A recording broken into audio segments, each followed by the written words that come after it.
এটা কি ফুটবল খেলা নাকি যুদ্ধক্ষেত্র? এনারা কি অনূর্ধ্ব-17 দলের ফুটবলার নাকি আদতেই গুন্ডা?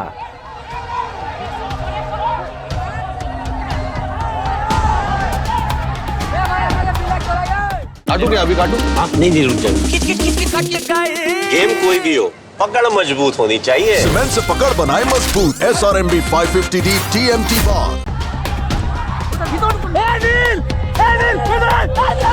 বাংলার খেলার মাঠগুলিতে ফুটবলার রূপী গুন্ডাদের গুন্ডাগিরি বেড়েই চলেছে, যে কারণে বারংবার সংশয়ের মুখে পড়ছে রেফারিদের জীবন। রেফারিরা কি মানুষ নন? তাদের সিদ্ধান্ত পছন্দ না হলেই কি তাদের দিকে তেড়ে আসা যায়? বাদ দেওয়া যায় না মহিলা লাইন্সম্যানকেও? দৌড়ে এসে পেটে বুকে লাথি, মাঠেই অজ্ঞান হয়ে পড়ছেন রেফারি। এই ভয়ানক ঘটনাই আজ ঘটে গেল মগরাতে। অনূর্ধ্ব-17 যুবলীগে ভবানীপুর এফসি বনাম হুগলি সিটি এফসির ম্যাচ ছিল। সেখানেই হুগলি সিটি এফসির ফুটবলাররা এভাবেই তেড়ে গেলেন, মারলেন এবং অসুস্থ করে দিলেন রেফারিদের। বাদ গেলেন না মহিলা লাইন্সম্যানও। অসহায়ের মতো দৌড়াচ্ছিলেন তারা। সত্যি এভাবেই কি আমাদের বাংলার ফুটবল এগোবে, ভারতীয় ফুটবল এগোবে? আমরা বরাবরই কাঠগড়ায় দাঁড় করাই রেফারিদের। তাদের একটি ভুল গোটা ম্যাচের রং বদলে দিতে পারে। ফুটবলাররা ভুল করলে তাদের ক্ষমা করা যায়, কোচেরা ভুল করলেও 7 খুন মাফ, কিন্তু রেফারিরা ভুল করলেই তাদের গায়ে হাত।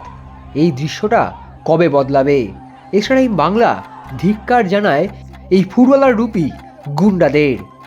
বাংলার ফুটবল থেকে মুছে ফেলা হোক এই গুন্ডা কালচার। শাস্তি দেওয়া হোক যারা রেফারিদের গায়ে হাত তুললেন, মারলেন লাথি।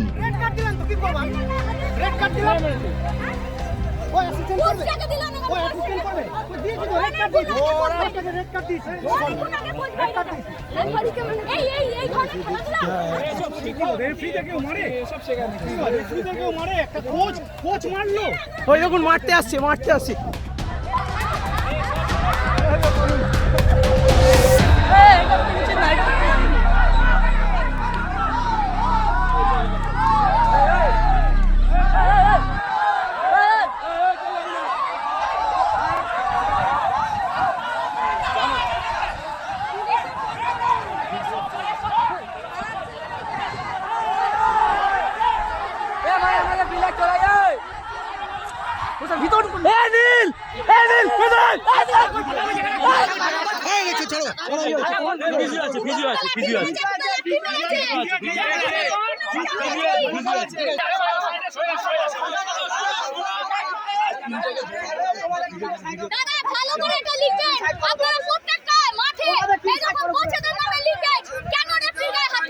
কোচ উস্কাচ্ছে, আমরা দেখেছি ওই কোচকে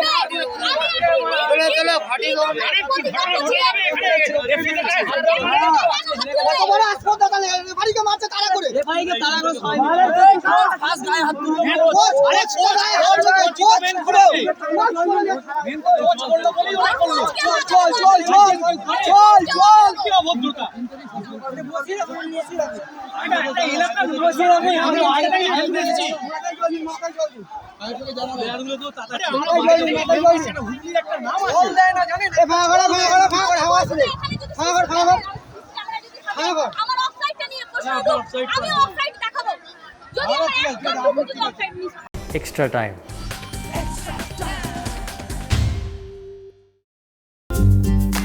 লেটেস্ট নিউজ আর এক্সক্লুসিভ ভিডিওর সঙ্গে আপডেট থাকতে এখনই সাবস্ক্রাইব করুন আমাদের ইউটিউব চ্যানেল। বেল আইকনে ক্লিক করতে ভুলবেন না যেন।